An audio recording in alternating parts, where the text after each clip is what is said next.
Coming up on Theater Talk.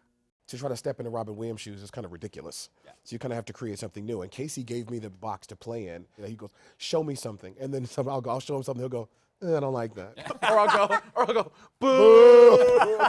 Theater Talk is made possible in part by the CUNY TV Foundation.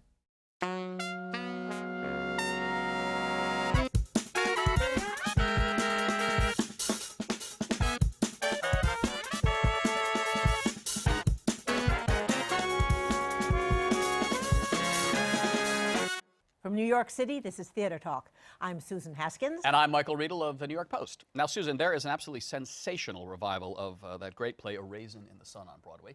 We had Denzel and Woody King on not too long ago. Denzel Washington is the star of it. But I tell you, as good as Denzel Washington is, that man is nothing without the support from three supremely talented actresses. I'm delighted to be joined tonight by LaTanya Richardson Jackson, who plays Lena Younger. The mother holding this family together. And let me just say, and the mother is nothing without her son.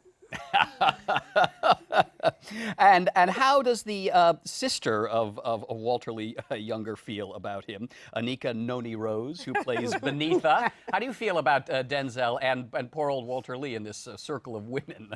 Yeah, Walter Lee's a bit of a mess, but Denzel and I have a great time on stage, and it's fun to be with someone who could batter us with stardom on stage, but doesn't, and is there to work with the play and make the play work. And the long-suffering wife, played brilliantly by Sophie Okonedo. Yeah. Welcome to Theater Talk. Thank you for having me.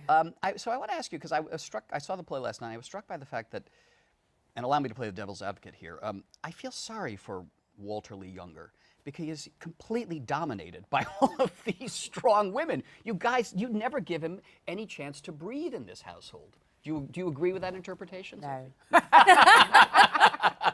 No, well, all right. It's all Walter's fault?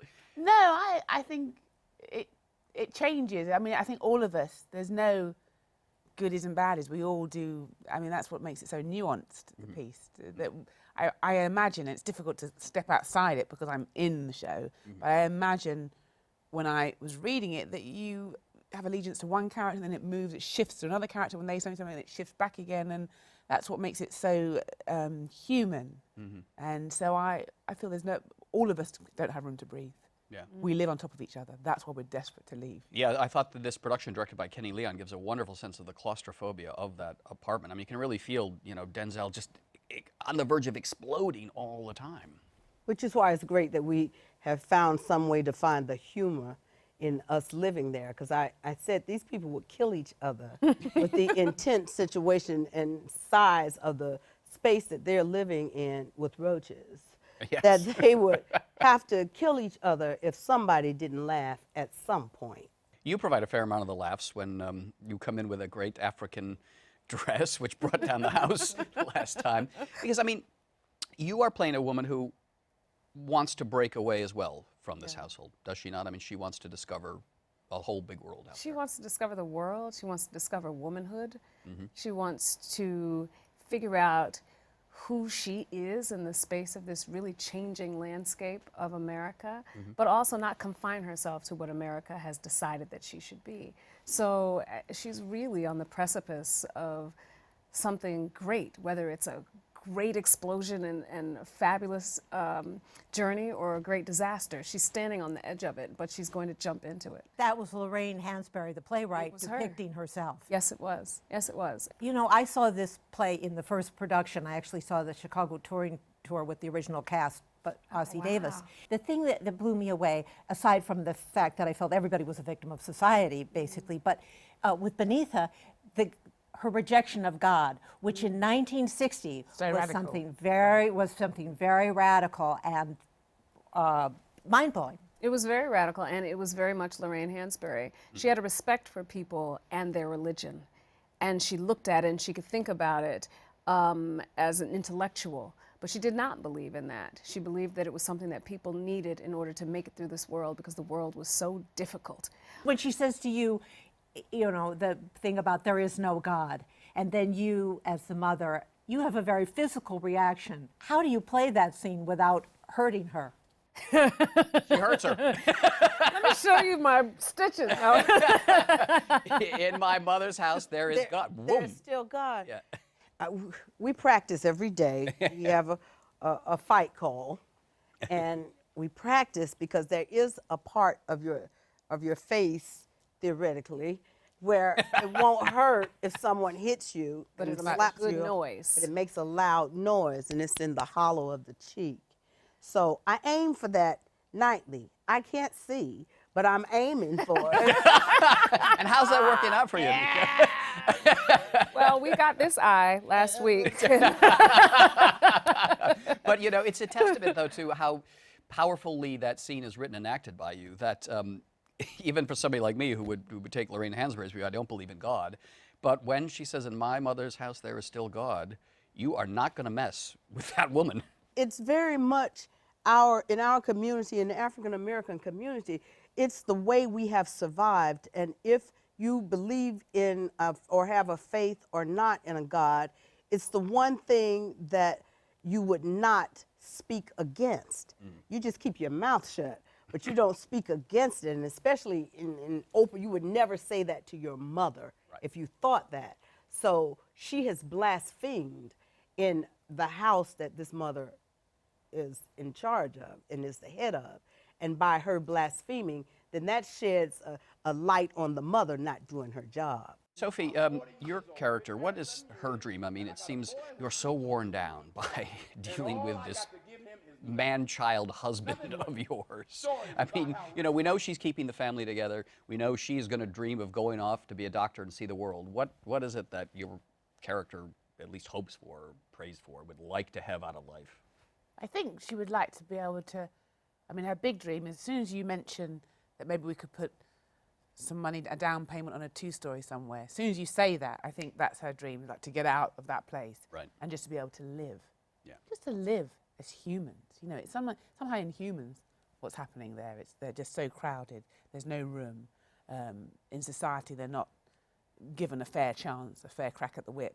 So it's kind of inhuman. And so she just wants to live with some humanity around her. Embodied by they don't have a bathroom. Yeah. Yes, that's a symbol. Yeah. Yeah. So it's just they're quite simple dreams, and also it would be great to sort of heal the relationship somewhat. I mean, she's definitely loves Waterloo. She does. That comes across definitely in your performance. Oh, that's good. Despite of the stuff, you know, you want to kill him sometimes, but you tell everybody, even you, when you hate him, you can see that you still do love him. Why is that? What is it about this character that Lorraine Hansberry created in Walter Lee, with all the mistakes he does, all the screw-ups? Why do these women still love him? I mean, I know it's the son. Well, he's my son, and he's lovable. But I don't know. I think we love him because he is, just because of who he is. And we love him because he's ours. I love him because he's mine. And I see what he has had to go through. And I don't know, and I'm a mom, so I know what it's like to hold a baby. I know what it's like to watch him grow. And I can't even imagine what my child would have to do in order for me to step away and not love them anymore. Now, I did tell them in the beginning, I told everybody, look, I don't go to jail. I'm not going to, so if any if you decide that you want to be some aberrant child and bad, you'll be doing it by yourself. But I'm not doing any of that. So I guess that would, you know, if he had done something where I had to step away. But other than that, you love your child. Yes. Just because. And your feelings for Walter Lee? I mean, what do you think? How does Lorraine Hansberry sketch in that relationship or develop that relationship? I think, you know, when you start and somebody is your older sibling, they're the moon. Yeah. And things change. You know, I've realized that I'm smarter than he is, which is, I think, difficult for both of them to handle. But we still are able to have fun with each other. I think that Benita is smart enough to understand that the world really has ruined Walter Lee. It is not all his fault. No. This moment is his fault, but it's not all his fault. And as angry as she is, the fact that he can say, though it is a small thing, that he is proud of who I am and who I am becoming, and that he has not deliberately tried to ruin that, patches some of that up. because there is the hope for who we all can become and where we all will go, and that he can find a way to become a man who is self-sufficient.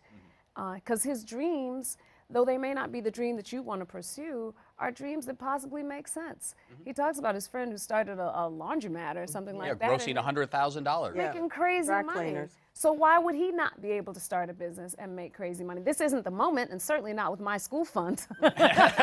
No. But you know, I think that there is nothing closer than sibling love. There's nothing closer than a sibling. Nobody shares your DNA like your sibling does. Yeah. And I think that sometimes, even when you think, oh my gosh, I could kill him, the thing that holds you is that there is no one who knows you like that. There is no one who has had the experiences that you have had together.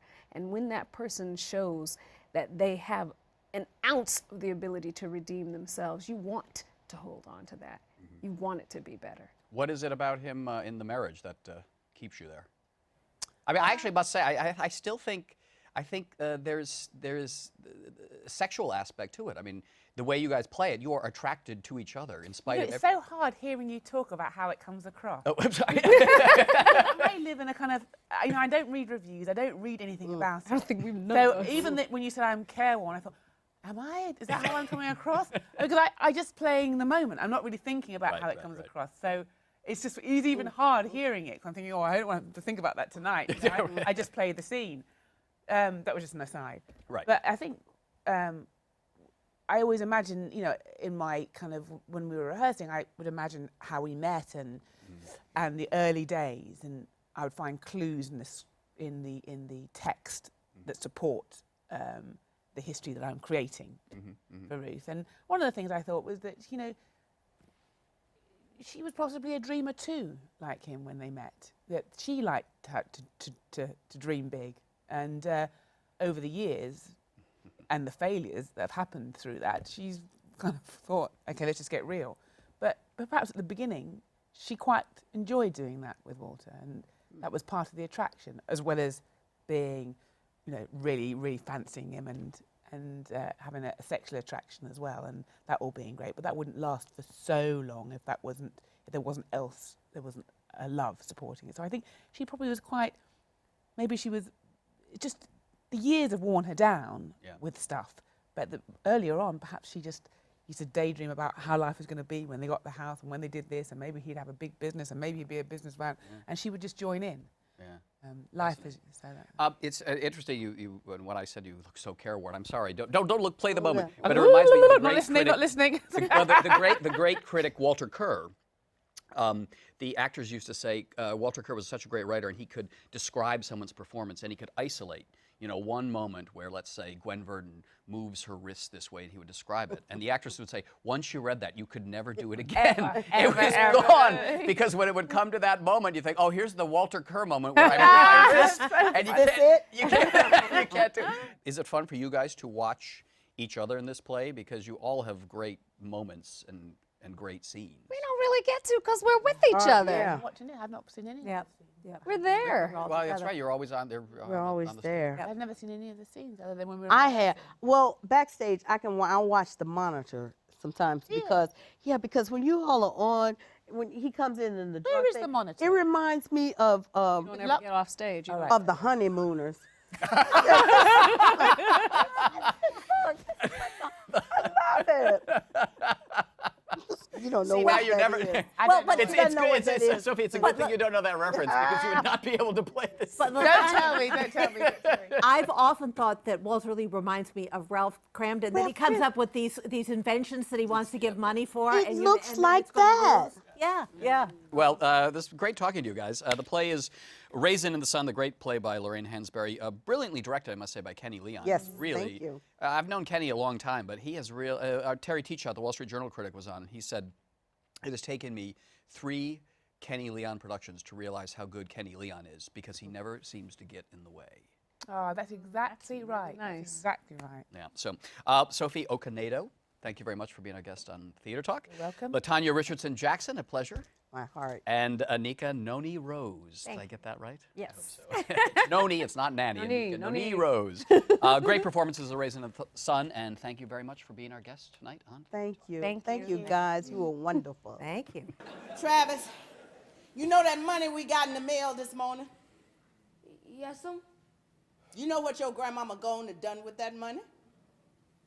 I don't know, Grandmama. She went and she bought you a house. You glad about the house?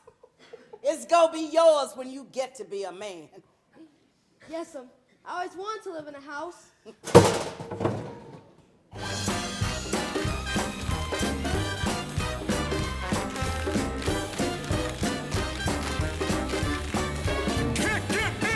We are already laughing because we have two charming guests. I don't know why they're so much fun.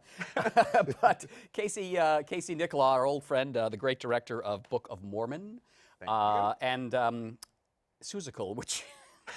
Not the director of Seussical. But the reason I say Seuss, I just have to say this because it always tickles me. James, I'll get to you in a minute. No problem. We had Casey on after Book of Mormon opened, which was like the monster hit of all time. Oh, yes. And we interviewed Casey.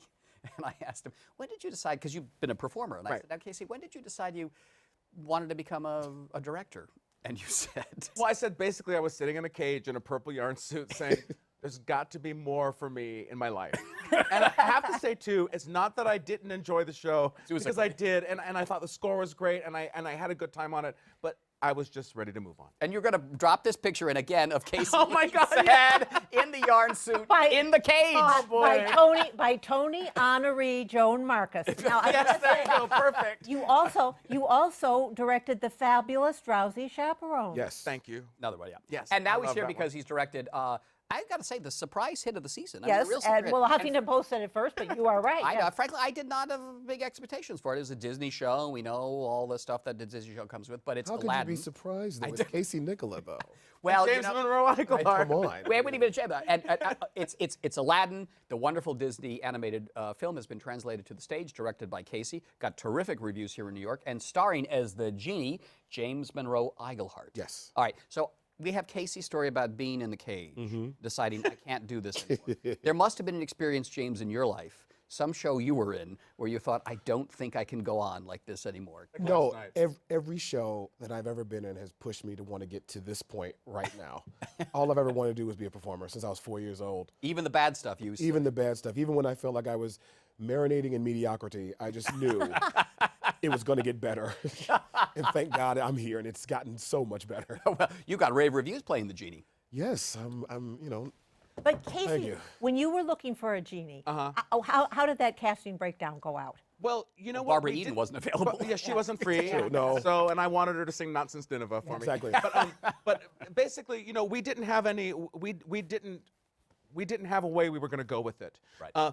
Except that, you know, we didn't want to do the Robin Williams thing or have people compare it to that. Yep. And originally, the role was drawn and conceived as Cab Calloway. yes. Right. And that was so. I thought I would love to have someone that erases that. And James walked in the door. Did you know him before? No, not at all. And I just knew it was him right from the beginning. I am. I So love how this did you guy. audition, I really love James? this guy. Did you know it was Cab Calloway that was based on? No, but I am such a Disney nerd that I had seen all the documentaries about how Howard Ashman had originally wanted to be like a Cab Calloway type, Fats Waller type character. Right, right. So I went in with that type of thinking. I also told my wife, I was reading the sides, and I just started erasing lines that were already written and writing in my new lines. I said, they're either going to love me or they're going to hate me. So you auditioned with your own material in some Yes. ways. I walked Did you know in he and was just doing that? started- Well, clearly I knew he was doing that when he was writing the lines in. But I like that because I just, you know, I didn't know him and I thought, oh, this guy is based in stand-up. And that's fantastic because we want someone, you know, when you're doing something original, you really want to be able to build it around that person and to create it around them and use all their strengths because first of all, it wouldn't be fun to start, you know, trying to squeeze him into a box and make him be something else. Right. And we got to do everything around him, and that's what the whole show evolved, and all the numbers evolved based on what James does best. Everyone knows, of course, the voice of Robin Williams is the Genie. Did you just put that out of your mind and say, I'm going to create a character that is not Kind of, yeah. connected to Robin Williams at all? You kind of have to because he's a legend. So to try to step into Robin Williams' shoes is kind of ridiculous. Yeah. So you kind of have to create something new. And Casey gave me the box to play in, and he would tell me all the time, don't think about the animated feature. Just what would you do? What do you think is funny? Let's try. Just show me something. I used to love when he used to say that. He goes, show me something, and then I'll show him something. He'll go, I don't like that. or I'll go, boo. Just nothing like the back of the helping road a creator's, helping a performer's confidence. And then sometimes he'll go, yes, I love that. Keep that. That's what I want. You know. You never have to pretend to you never have to know what you always know what I'm thinking. But when you work with an actor like James, it seems to me, I mean, I know directing is a difficult job, but I mean, I suppose part of the thing is you have a talented guy, let him range and do what he does, and you select the stuff that you think. Absolutely. That's a director's dream. It really is. Till the bitter end, till the day we were frozen, and the day after we were frozen. Right. I'm like, James, come downstairs. Okay, what are we going to do? Like, let's figure this out. We're frozen. Okay, James, I need to talk to you for a second. We need a different line for this. What are we going to do? Because are you getting royalties as the writer of this show too? Because we know how generous Disney is on that score. No. I'm very happy. Where's the camera? I'm very happy. And Chad was down there with us. Speaking of Frozen now, you did this show previously in Seattle and Toronto. And Right. in Seattle, I would say that the reviews were not what they are Right. here in New York. And Right. you really turned it around in the most amazing way. We did. It's pretty incredible. I mean, Seattle, it's much different than it was in Seattle for sure. Yes. And in Toronto, I mean, I have to say the biggest changes in the show happened between Toronto and now, in the last 2 months. Yes. I mean, it wasn't going like we wanted it to there, and for many reasons, the show just has a different personality and it reveals its personality. And there were just certain things the show itself didn't want. And so we worked those two months. I didn't stop for 2 months between Toronto and here. Hey, Michael, tell them what Harvey said about the show. Oh, so we had Harvey Firestein on not too long ago, and he said, and you don't know, there's so much stuff going on there. This one comes up this way, and he comes down that way, and you think, oh, he was over here, but now he's over there. But he was like, how do they do it? But if you're in theater, The then you know how logistics hard it is behind the scenes. to get a pair of shoes changed backstage. And you're going like, Jesus, I just saw that actor too. He went up there, and now he's coming down from the ceiling. No, he's twirling up. There's a lot of stuff in that show. It's by far the biggest thing I've ever done. As far as just the scenery, and you go backstage and you go, well, it's Aladdin. Whoa. It's Gotta have that magic carpet ride. You gotta.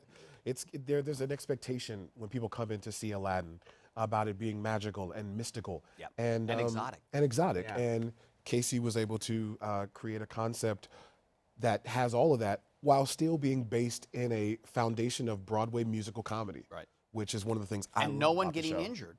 Nope. no one getting injured. Now, I want to ask you guys, a lot of people, I think, they fall in love with musicals in school. They do Bye Bye Birdie or whatnot. But I think something underappreciated is that a lot of people who love musicals also fell in love with the great Disney animated films, which are musicals. Right. Yes. James, can you tell me your earliest memory of the first Disney show, a movie that you saw that sort of made you think, I love this music, I Yes. love this style? I was at the Union City Drive-In. I was about 9 years old, and I went to go see The Jungle Book. My father took me to see it. And from that moment on, from the first moment that Phil Harris did the voice of Baloo and sang the song Bare Necessities, I was hooked. And I have seen almost every Disney feature ever since then. Every musical that they've done with the Sherman Brothers writing the music all the way up into Howard Ashman, all the way up into Bobby Lopez, So what was yours? You have a memory of a kid, the first Disney one? 101 Dalmatians for me was my favorite. Yes. And Cruella de Vil. Yes. Like, come on. Yeah, totally. I loved that one. That was my favorite. You have one, Susan? Oh my God! Well, I go way back. Dumbo. Ah, yes. Even though it's racist and so we don't like it, but What's really funny, people don't realize that the crow is voiced by the same guy who does Jiminy Cricket, but the other crows are voiced by an actual black chorus at the time. Yes, no, it's wonderful. Yeah. It's just it does, but the taking him from his mother and That's the hard part for me. It's not the crow That's thing. hard. Yeah, well, this is interesting though because for me, I remember it as a kid, drive-in movie. It was Yes. a drive-in movie. That was the experience. It was Song of the South. Oh, Which, I mean, I know Talk it's supposed about to be racist. totally politically All right. incorrect, but I mean, to me, it was absolutely magical. The music and the live and the animation. But then you see how far we've come. You've come from those two things all the way back to Aladdin, and then when you look on stage, and there was a young girl who came to see our show, a young black girl, and she was waiting outside, and two of our dancers came out, and when she saw them, she kind of teared up. I guess she was like 10 or so, and one of our dancers said, "What's wrong?" And she said, "Everybody on stage looks like me."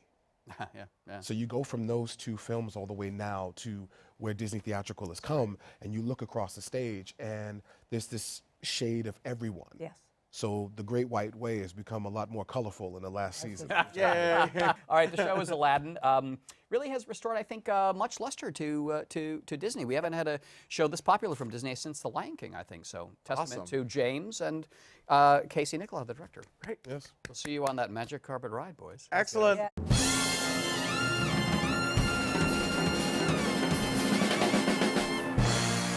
Casey is the best. And what he, I think people must have a concept that, oh, he just moves you people around the stage very well, and that's about it. But the truth is, especially in the last 3 weeks between Toronto and New York, what he did was the equivalent of a surgeon going in and moving organs around and bringing out a body that was completely cured and healthy. Our thanks to the Friends of Theater Talk for their significant contribution to this production.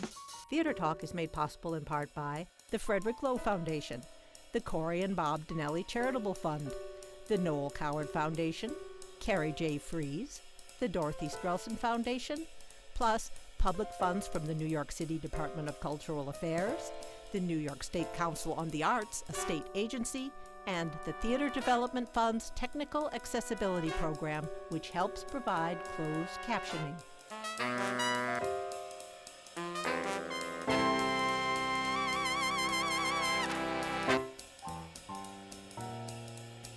We welcome your questions or comments for Theater Talk. Thank you and good night.